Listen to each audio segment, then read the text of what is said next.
Have you ever stopped to think about your job, not just what you do, but the very idea of it? The commute, the paycheck, the office, the Zoom calls. These concepts feel so permanent, so fundamental to our lives. But they are incredibly recent inventions in the long, sprawling story of humanity. For most of our existence, work looked nothing like it does today. To understand where we're going, we have to understand where we've been. This is the story of work itself, a journey from the dawn of humanity to the digital frontier, tracing the epic evolution of how we have survived, built, and found purpose. For hundreds of thousands of years, humanity lived as hunter-gatherers. In this world, the concept of a job didn't exist. There were no careers, no promotions, no quarterly reports.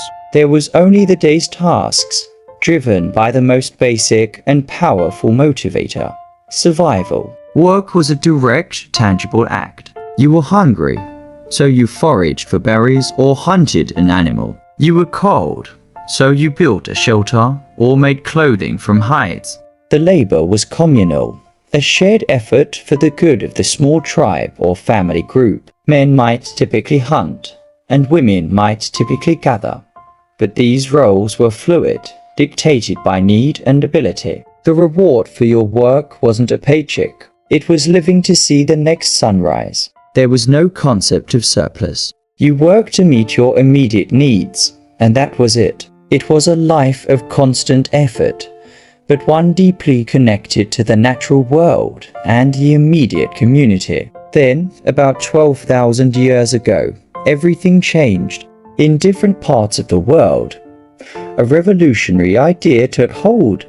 Instead of chasing our food, we could grow it. This was the agricultural revolution, and it didn't just change how we ate. It completely reinvented the idea of work. For the first time, humans settled down. We became farmers, tied to the land and the rhythm of the seasons. Work became a long-term project.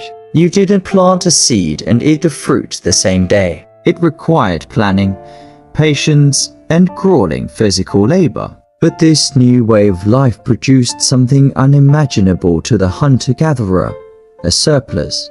Extra food that could be stored for the future. This surplus was arguably the most important economic invention in human history. It meant that not everyone had to farm. With stored food, some people could dedicate their time to other tasks. The first specialized professions were born: the potter, who created vessels to store the grain; the weaver, who made textiles; the soldier, who protected the village and its surplus; and the priest, who prayed for a good harvest. Work was no longer just about individual survival. It was about a role within a larger, more complex society. This also created social hierarchies. Those who controlled the land and the surplus held power. Work became a marker of your status. You were a landowner, a craftsman, a peasant, or a slave. For millennia, this agrarian model defined civilization, building the empires of Egypt, Rome, and China. Life was hard, often brutal, but it was stable, and it laid the foundation for the world to come. For thousands of years, the pace of change was slow.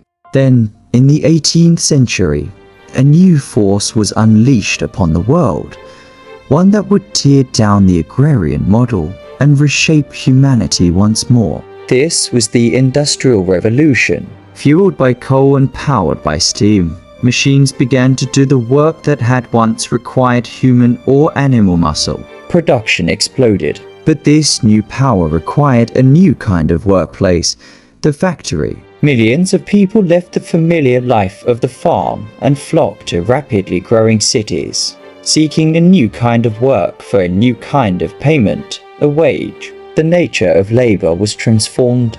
The skilled artisan who once created a product from start to finish was replaced by the factory worker, who performed one small repetitive task over and over again on an assembly line. Work became disconnected from the final product. Time itself was now a commodity. The clock, not the sun, dictated the workday.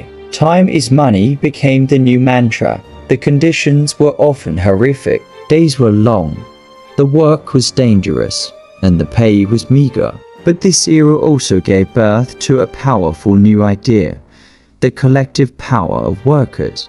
Labor movements and unions emerged, fighting for better wages, safer conditions, and reasonable hours. The struggles of this era defined the modern workplace, establishing concepts like the 8-hour day, the weekend, and workplace safety regulations that we often take for granted. The Industrial Revolution created immense wealth and technological progress, but it also fundamentally changed our relationship with our labor, turning it into a transaction of time for money.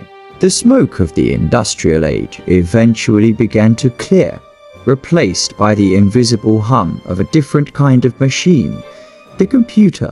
The mid-20th century ushered in the information age. The dominant form of labor shifted once again, from the physical power of the factory floor to the mental power of the office. The new economy was built not on manufacturing steel, but on processing information. Knowledge became the most valuable resource. The heroes of this new era were not factory foremen, but programmers, analysts, marketers, and managers. The office, with its desks and cubicles, became the new factory floor. The personal computer and the internet accelerated this trend at a breathtaking pace. For the first time, a worker in one country could collaborate seamlessly with a colleague on the other side of the world. Globalization wasn't just about shipping goods anymore. It was about transmitting data. This new connectivity also began to blur the lines between work and life. With email on home computers, the office could follow you home. The always-on culture of work had begun. Skills shifted from physical dexterity to critical thinking, creativity, and digital literacy. Your value was no longer in your hands, but in your head. This brings us to today. The foundation laid by the information age has led to the most rapid and disruptive shift in work in over a century, the remote work era. Fueled by high-speed internet, cloud computing, and a global pandemic that forced a worldwide experiment in working from home, the traditional office has been dethroned. For millions of knowledge workers, the physical location of their job has become irrelevant. Work is no longer a place you go, but a thing you do. This shift has profound implications. Companies can now hire the best talent from anywhere in the world, creating truly global distributed teams. Employees are gaining unprecedented flexibility, able to blend their work and personal lives in new ways. The traditional 9-to-5 workday is being questioned, replaced by a focus on output and results rather than hours clocked in a chair. But this new era comes with its own set of challenges.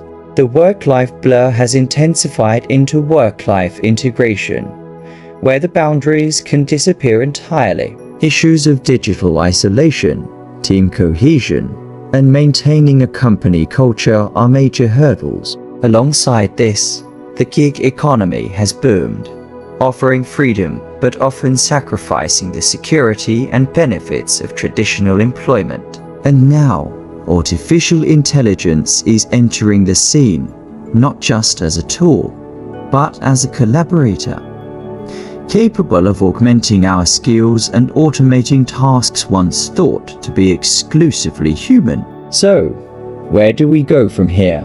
The evolution of work is far from over. From the simple, survival-driven tasks of our ancestors to the complex, globally connected digital work of today, one thing is clear: the only constant is change. Every great shift has been driven by technology, from the simple plow to the steam engine to the internet and now to artificial intelligence. Each shift has redefined not only how we work, but who we are and how we structure our societies. The future of work will likely demand constant learning and adaptation.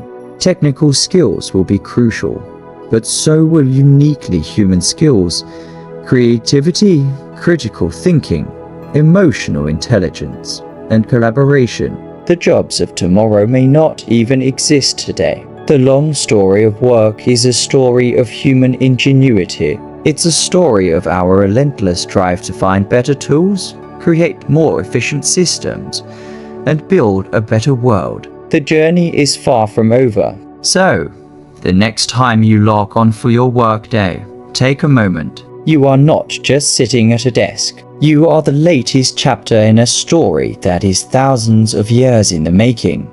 How has your work evolved in your lifetime? And what do you think comes next? Let me know in the comments below.